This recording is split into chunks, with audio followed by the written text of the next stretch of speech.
Mes amis, bien le bonjour. L'une des grandes tares de l'économie aujourd'hui, c'est ce qu'on appelle la démission silencieuse, le silent quitting ou le silent resignation, des fois on dit ça. C'est des gens qui travaillent, mais qui ont démissionné dans leur cœur. Ils font le minimum, ils sont là pour l'argent, et puis ils font mais vraiment le minimum en dessous duquel ça serait du vol, voire même certains ils ne font rien du tout. Et puis, attendent la paye à la fin du mois, puis c'est tout. Les chiffres sont assez effrayants. J'ai vu des chiffres sur TechTarget. 70% des employés ont connu au moins une phase dans leur vie professionnelle de silent quitting, ou bien de, comment on appelle ça, démission silencieuse. Et certains, 36%, disent que maintenant, ils sont en train de vivre à travers cette phase. Donc, imaginez une compagnie où plus de tiers des employés sont en train de faire le minimum syndical et moins. Pourquoi les gens font ça? Alors, ça m'est arrivé aussi. Je suis pas meilleur qu'un autre. Ça m'est arrivé, je vais vous dire pourquoi je l'ai fait. Je me souviens, je travaillais dans une entreprise et au bout d'un moment, je maîtrisais tous les produits. Je maîtrisais des relations avec des clients extrêmement critiques, extrêmement importants. Je m'étais attelé à énormément de projets que j'avais tous réussi. J'avais une excellente réputation dans la compagnie, mais en dehors de celle-ci. Ça signifie avec les partenaires, avec les clients. Et je commençais réellement à être perçu et vu comme un senior. Et puis, à mon niveau, ce qui se passait, c'est que je commençais à utiliser 5% de mes ressources mentales, voire des fois moins, pour faire ce travail, pour lequel je me donnais à fond. Il m'arrivait de travailler le soir, il m'arrivait de travailler le week-end, je lisais mes emails même pendant que j'étais en vacances. Quand il y avait un truc urgent ou un problème, je pouvais répondre à tout moment. Je pouvais répondre un 1er janvier, je pouvais répondre un 25 décembre, j'étais là tout le temps. Au bout d'un moment, j'ai évolué, au bout de quelques années, chaque année comptait double ou triple parce que j'étais réellement en train de délivrer à fond. Donc, en un mois d'expérience, j'en gagnais 2 ou 3. Et puis, j'arrive à un moment où j'ai envie d'évoluer. J'ai envie d'évoluer, mais aussi j'ai besoin d'évoluer. Parce que quand on reste longtemps au même endroit et qu'on n'évolue pas, ce qui va se passer, c'est qu'on est en train de tuer son CV. On est en train de tuer son profil. Parce que plus tard, si on veut aller ailleurs ou qu'on doit aller ailleurs, parce que la compagnie ferme ou nous met à la porte, eh bien, ce CV qui est réellement notre gagne-pain, qui est notre manière de nous vendre et de nourrir notre famille, eh bien, ce CV-là, il aura un défaut, il aura un red flag, un drapeau rouge. Ça signifie qu'il y aura quelqu'un qui dira, mais pourquoi ce gars, il a passé autant d'années dans la même compagnie et puis il n'a pas bougé. Donc c'est vrai que ça peut devenir un red flag. Quoique personnellement, quand je lis les CV, j'en ai lu des tonnes, il faudrait que je vous en parle à l'occasion, parce que très souvent je travaille comme consultant et j'ai aidé les compagnies à recruter, donc j'avais l'habitude de faire des entretiens d'embauche à des gens et puis de lire leur CV aussi. Ma parole n'a jamais été absolument décisive dans un sens ou dans l'autre pour recruter quelqu'un, mais elle pesait lourdement. Mais il est arrivé que des fois, on ait recruté des gens pour une raison ou une autre, contrairement à ce que j'avais dit.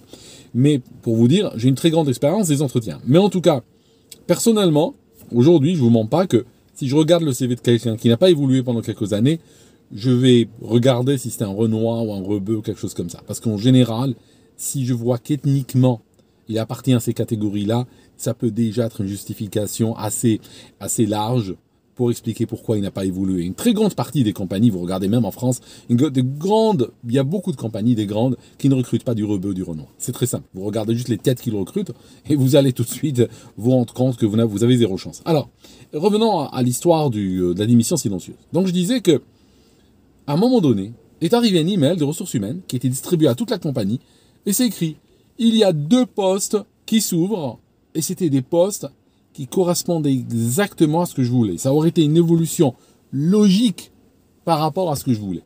Donc, qu'est-ce que j'ai fait? Je me suis dit, waouh, c'est génial.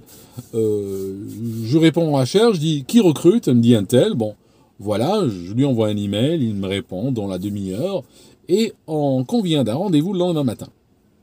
Le lendemain matin, je le rencontre et je vois que monsieur joue les lointains. Il est bien froid, il est un petit peu distant. Alors moi, j'essaye de meubler la conversation, j'essaye de lui tirer les verres du nez, j'essaye de parler. Mais il y a un malaise, je le sens depuis la première minute. Et à un moment donné, il va réfléchir, puis il va balancer ceci. Il me dit, oui, je voulais dire que ces rôles ont déjà été donnés. Je dis, depuis hier? Non, pas depuis hier, parce que l'annonce venait de tomber. Il me dit, ils ont été déjà donnés un tel et un tel, mais voilà, pour la régularité, on a dû les publier. Pour la régularité, on a dû les publier. Donc, ça vous montre le niveau de leur compas moral. Ça signifie, j'ai grandi en cité, j'ai vu des voyous avec plus de valeur morale.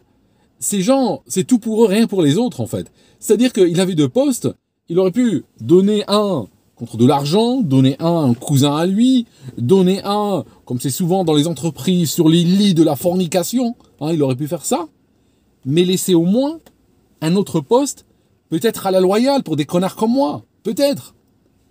Alors, j'ai été estomaqué. Et oui, pour la régularité. Donc, j'ai compris que, de toute façon, dans la compagnie où j'étais, les évolutions, les progressions se distribuaient sur des bases qui n'ont rien à voir avec la performance au travail, qui n'ont rien à voir avec le sérieux, qui n'ont rien à voir avec les résultats, qui n'ont rien à voir, même si on peut rapporter de l'argent à la compagnie, ça n'a rien à voir. Ce qui est important, c'est d'autres performances qui se passent dans des bars, qui se passent dans des lits, qui se passent ailleurs, mais pas nécessairement dans la compagnie. Donc, qu'est-ce que j'ai fait à partir de là? Je suis rentré dans la démission silencieuse. Ça signifie, j'avais envie de claquer ma démission le jour même. Sauf que j'étais surpris, j'étais déçu, profondément déçu. Et ce que j'ai fait, c'est que je suis rentré dans une démission. Ça signifie, je faisais le minimum, vraiment le minimum légal. Je regardais plus mes emails le week-end, je les regardais du lundi au vendredi, aux heures de bureau. Si un email arrivait puis il est 15h, bon, je te répondrai demain, ou bien je te répondrai quand je peux. Si quelqu'un dit oui, c'est urgent, il écrit un email avec le sujet urgent, bon, plus t'écris urgent, moins vite je vais te répondre. Quand des gens commençaient à interagir, oui, s'il te plaît, fais ceci, fais cela, ou aide-moi avec ça. Premier email, je réponds au bout d'une heure. Deuxième email, je réponds au bout de 2 heures. Troisième email, je réponds demain. Quatrième email, je répondrai le surlendemain. En fait, j'avais une sorte de fonction exponentielle. Plus les emails arrivaient de quelqu'un, plus le temps entre les deux emails de réponse était long. Ça veut dire que pratiquement en 15 emails, franchement, je pouvais te dire que ma fonction, en 15 emails, l'âge de l'univers n'aurait pas suffi pour obtenir une réponse. Et j'étais comme ça. Donc, c'est le dégoût. C'est comme ça que les compagnies poussent leurs employés à ce genre de situation. C'est par le dégoût. C'est en créant ce dégoût, tu as envie de vomir quand tu les vois. Où tu réalises que tu es avec des gens qui pensent qu'à leur gueule, qui pensent qu'à eux-mêmes et que, franchement, que tu travailles à fond. Ou que tu ne travailles pas du tout. Que tu regardes la télé. Ou que tu es en train... Pardon. Ou que tu es en train de te défoncer pour la boîte.